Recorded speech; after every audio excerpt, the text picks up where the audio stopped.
memory went, so I'm having to do a part 2. I'm completely forgetting about what I was actually talking about anyway, so so yeah, anyway, yeah, everybody's been amazing. We've supported me with this fundraiser and donated a heavy amount of things so far, and it's just so overwhelming that, you know, I think I'm going to be able to achieve this, because I've always doubted myself. I don't think myself to be all that, really. But I never did, to be fair. You know, low achiever.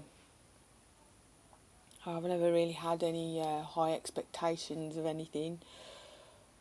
The only goal that I've really set for myself that's incredibly high is to do the whole of the Route 66 with the kids for my 40th birthday, and obviously funding at the moment, it doesn't look like I'm going to reach that for my 40th birthday, but we'll see. I'm still going to try hard and work hard to try and get that. Gonna see if I can stand this on this teddy bear.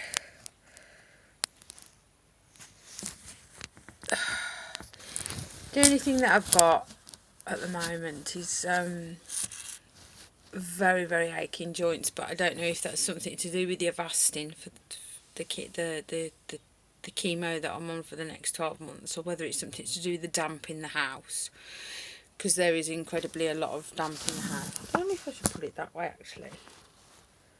Do you know what? It's been that long since I blogged. I don't know which way around the camera should go to make it as you can see it okay, so I'm just going to leave it like that now. Yeah, there's an incredible amount of damp in my house. I've got one massive damp wall from a leak that's happening outside the house, so hopefully that'll get sorted out and put back to normal eventually.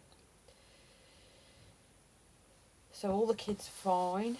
I've been to see lots of family. It's so good to be home. I went to my local chip shop and ordered a kebab, a proper homely kebab, because that's something that's a missing Cornwall. It's just not. They're not kebabs. They're just, I don't know. They just don't do kebabs down there. They do fish chips. That's it. It's a fish and chip shop, so they do fish chips. Yeah, I ordered a kebab, and it was just like the best thing I've ever tasted for a long time, and I could proper taste it, because one thing with chemotherapy is it does, when I say it takes control of everything, it really, really does. I think it's the only thing I've ever known to take control of the whole of your life. Because even when it comes down to eating, your taste buds are gone, and you've got like this constant nasty taste in your mouth. Pardon me. Which stops you from tasting your food, but that kebab, it was really nice, really nice. And if you like Marmite, you can definitely taste Marmite. Marmite's good. And cauliflower cheese is a big thing for me. I can taste cauliflower cheese, really, really nice cauliflower cheese. I can still taste that, but other than that, I'm not really tasting much food right now. I am going off my food just a little bit at the moment, but I don't know if that's something to do with stopping the steroids. I'm not on steroids anymore because I've come towards the end of my big chemotherapy, which is the carboplatin and the Paxo.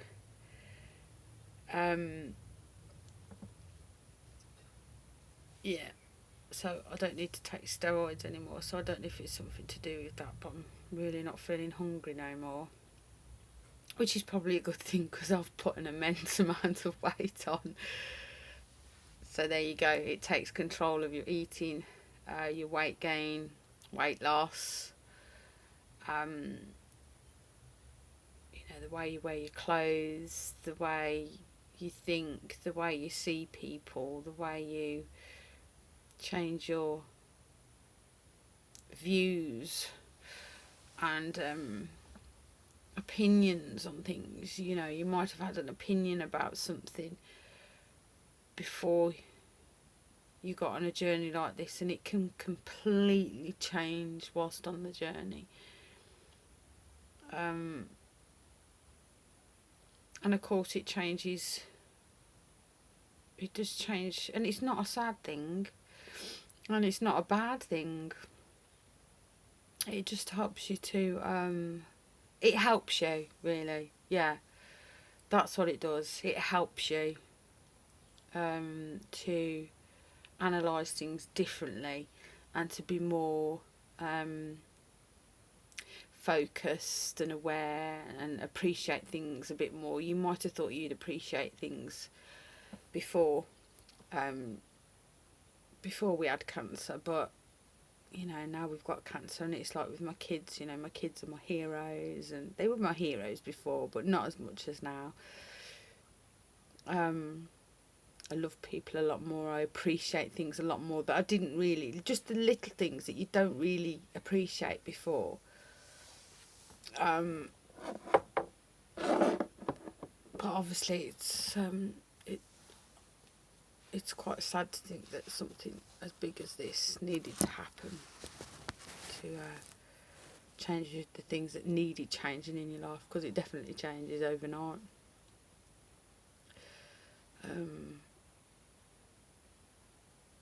And people shouldn't be afraid.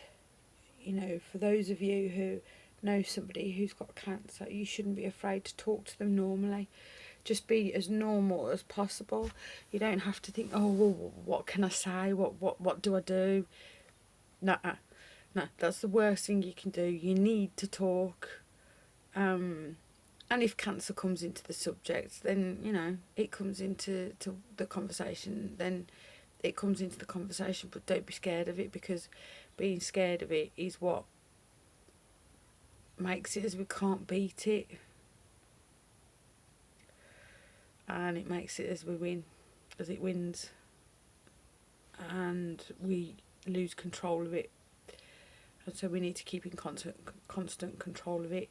So just every day, chit chat, being as normal and just being yourself around cancer patients is the best thing that you can do, and it's the best thing that you can be. You need to laugh, you need to, you know, there are some people who are in immense amount of pain and who are sick because of the chemotherapy. Obviously you have to be a bit compassionate towards that and try and empathise as much as possible, but if you speak to them and say, you know, oh, I'm not sure what to say, you know, or I wasn't sure what to say, I wasn't sure what to do, they will tell you, even in those painful moments and sicky times, just talk to me. Just talk to me about anything, because it's just going to distract them from the pain, distract them from the chemo that's attacking the body, really, to kill all these nasty green, horrible cancer cells. So that's what you need to do. So anyway, this is just was meant to be just a quick blog, but it's gone into part 1, part 2, because my memory was full on my phone, so I had to redo it again. But the first part's going on anyway. So just be as normal as you can, and just keep life flowing. Don't change anything, and be supportive. You know, I didn't get much support at the beginning of my journey. I think my journey was about blogging and sharing it with others.